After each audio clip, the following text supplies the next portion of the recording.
Let's do it. So I'm going to work through the question as always, kind of explaining to you as I go. And then if you have any questions, please write to us on Discord or write to me on Discord and I will answer you. Okay, so question number one. Suppose Checkmark is considering purchasing a $10 million machine to use in its operation. If the machine is purchased, it will be depreciated on a straight line basis over 5 years, at which point it will be sold for $500K. So let's start writing things down. Okay, the cost of the machine is C0, 10 million. The salvage value is what it's going to be sold for, 500,000. Checkmark will also be responsible for maintaining the equipment at a cost of $700,000 per year. Alternatively, we can lease the machine for $2.5 million at the beginning of each year for 5 years. If they lease the machine, the lessor will be responsible for the maintenance. The company's tax rate is 40% and cost of borrowing is 9%. So this is a typical operating lease. And when you get to these questions, by the way, it'll pretty much always be an operating lease where if I buy the asset, then of course I'm responsible for the maintenance because I'm the owner. But if I lease the asset, if I rented it from somebody else, then they become responsible for the maintenance. And so this $700,000 is really relevant because I'm going to save this money every year as long as I'm not the owner, right? So I'll show you guys how to put all this together. I suggest going in order. So let's start with finding the cost of leasing. Since they said that there's no lag, okay, I'm not even going to use this formula. I just want you to understand what's happening. Since they said that there's no lag, then it's going to look like this. Okay, so here's what you do.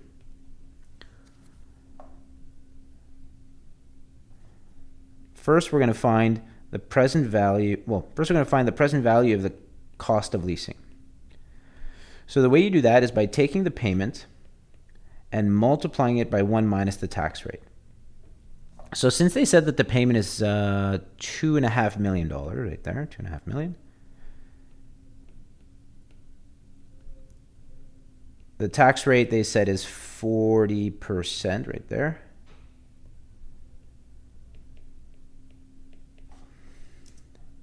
So multiply your lease payment by 1 minus the tax rate. So I get 1.5. Okay, 1.5 million. This is what we call the after-tax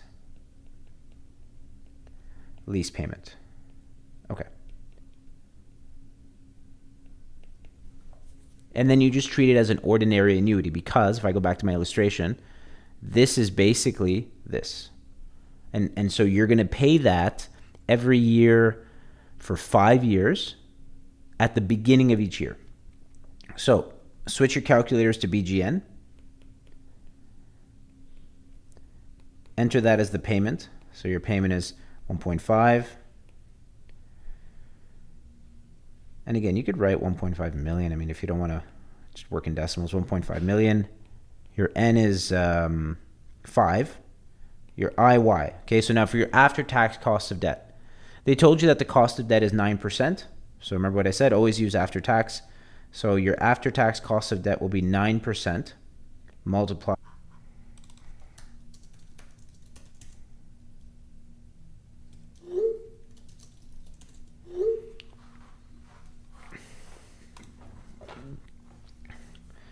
So 0.09 times 1 minus 0.4.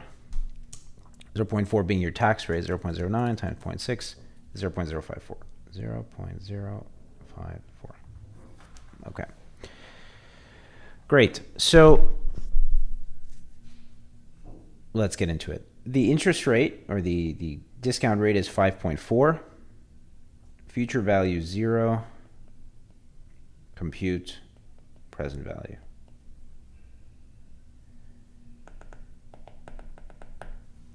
So 1.5 million is your payment. Actually, the sign doesn't really matter. 5N, 5.4 IY. Make sure BGN is on. So remember how to do that. Second payment, second enter. Look at second payment, second enter. Same thing to turn it on and off. Second payment, second enter. So you want to make sure that at the top of the screen, you see it turned on. So I've got all that, then 0 future value. So did I have everything? N is 5, good. IY is 5.4, good. Payment is 1.5 million, future value 0, compute present value. Okay. So I got 6,769,874. Okay, I'll keep that rounded to the nearest dollar. This is the cost of leasing. This is the present value of the cost of leasing in that formula. Okay, good. Then you want to find the present value of the cost of buying or borrowing, COBB. So this one has a few steps. If you were buying it, right? First of all, you would have to actually buy it. And that's what that first bit is, the C0. That's the cost of the asset. In our case, that's 10 million. Okay, so we have that here. Then you've got the present value of the CCA tax shield. Now we're using the straight line basis. And so let's do that. If you take 10 million and you divide it by 5, that is $2 million per year. Okay, that is your depreciation. Then your depreciation, just like your lease payment that we had before, has a tax shield. And so you multiply that by the tax rate. So that would be $800,000 per year for 5 years. But depreciation is always an ordinary annuity.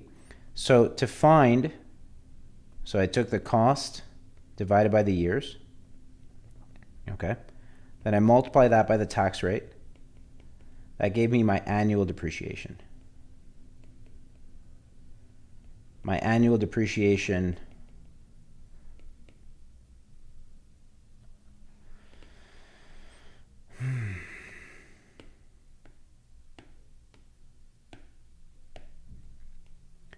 So you need to remember that with the straight line, it's the cost minus the salvage value divided by the life of the asset. So if we're buying this asset for 10 million, but you're told that there's a salvage value of 500,000, they said that we would sell it for 500,000, that divided by 5 years. This first thing will give me my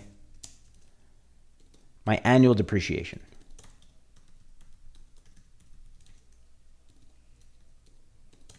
So that's 1.9 million per year. Okay, this is your depreciation. Then you need to multiply that by the tax rate to find your tax shield. So every year you're saving $760,000. That's the tax shield. And this tax shield is always at the end of the year, so it's always treated as an ordinary annuity. So then you grab your financial calculators and you find the present value. So you set that as your payment, 760,000. N is 5. The IY is still 5.4. Future value 0. Compute present value. Just make sure, guys, you turn off BGN, okay? Before you hit compute, turn off BGN. So I'm going to start with that. Second payment, second enter, turns it off. 760,000 is my payment. 5N, 5.4 IY. 0 future value, compute present value. So the tax shield has a present value of 3,254,335. Okay, good. So I'll highlight that so I can find it later. So if we go back to the formula I'm using, okay, we know the cost of the asset was 10 million. Now we have the present value of the tax shield. Now we need the present value of the salvage value. This one's easy. It's a lump sum, because you're going to sell it for 500K in 5 years, right? In 5 years. So the present value, so I'm going to label this. This is present value of the CCA tax shield. Now I'm going to take my 500,000 and discount that. So basic present value, 1.054 to the 5.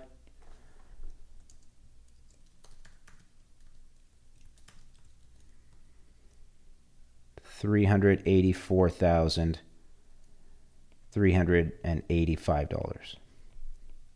This is the present value of the salvage value. Okay, good. So we have that. and then any other incremental cash flow. So here's where the maintenance comes in. So you have to think of it logically. If you choose to buy it,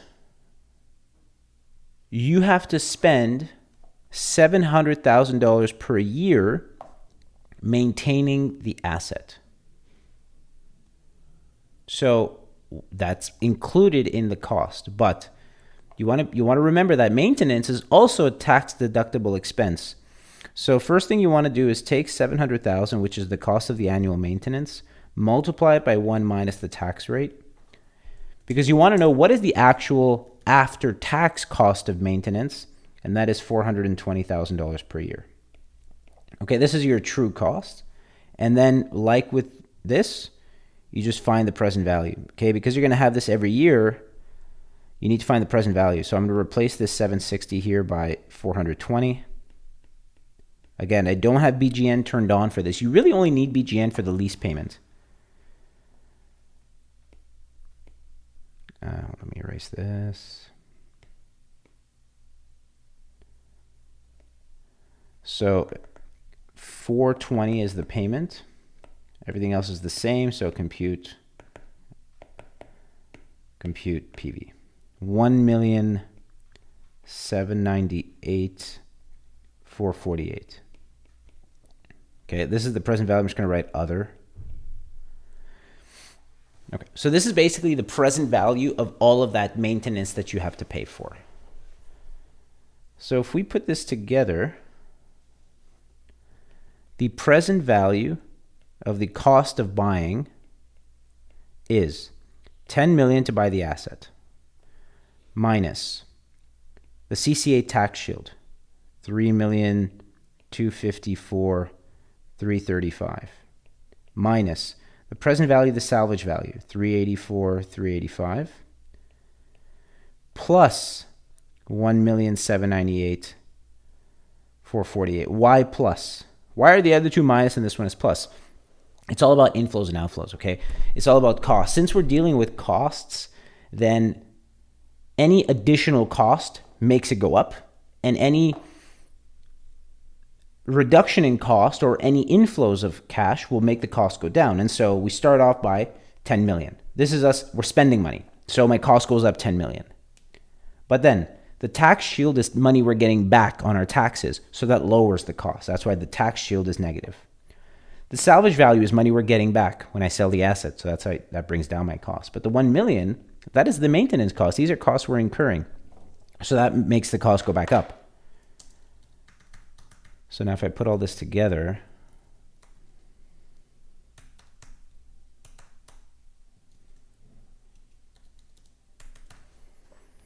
the present value of the cost of buying is 8,159,728.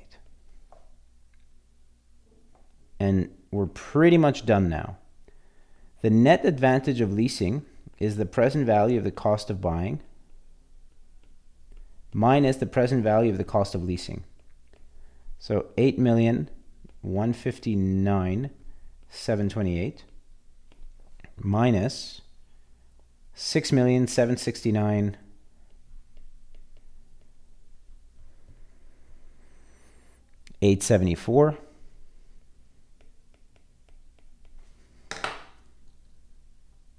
6,769,874 1,389,854.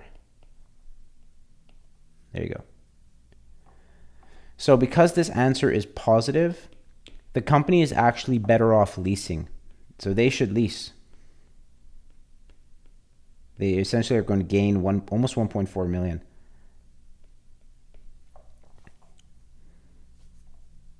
All right, so that's the process.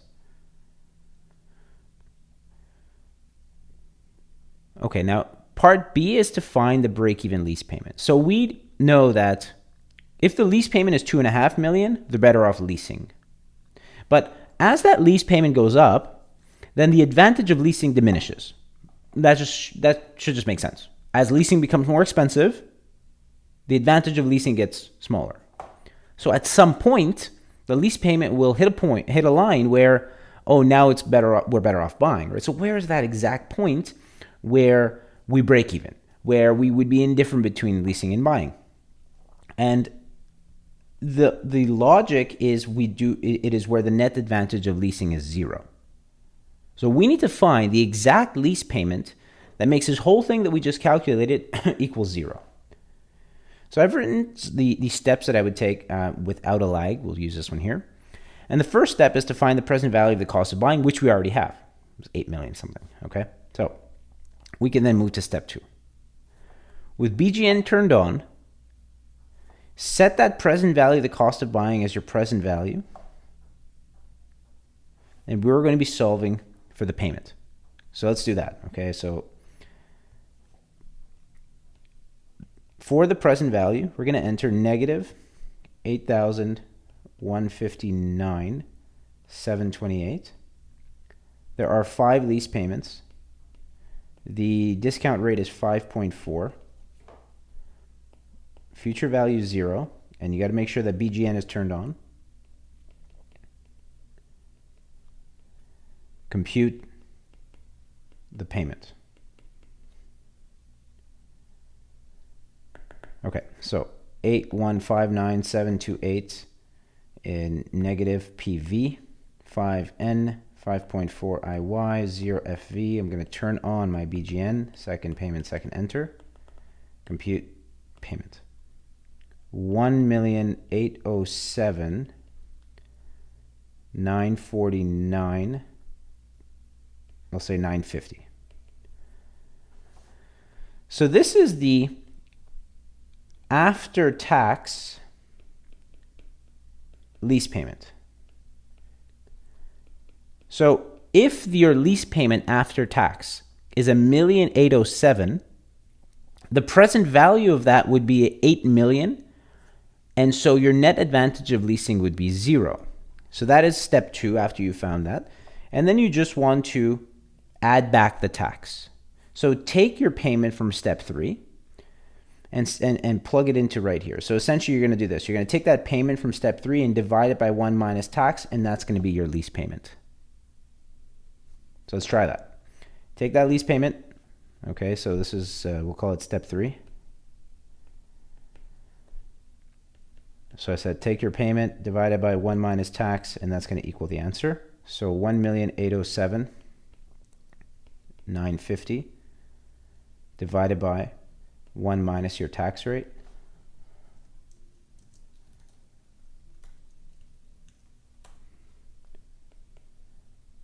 $3,013,250. There you go. So at 2.5 million, we were better off leasing. But if the lease payment were to rise to 3,013,250, we would be even, and anything above this, we would actually be better off buying. So this is what we call the break-even lease payment. This is the exact lease payment that would make this net advantage of leasing equal 0. And all I did, guys, is I worked backwards. I know that in order for, again, I don't want to go off on too much of a tangent, but I know that for this to equal 0, then the present value of the cost of buying has to equal the present value of the cost of leasing. If those two are equal, then I'm breaking even. And so this I know. So I worked backwards and said, well, if I know that this should equal this, what payment would get me there? And that's what I did. I set the present value of the cost of buying as my present value. I solved for the payment, and then I added the tax back on. It's simple when there's no lag. Very simple.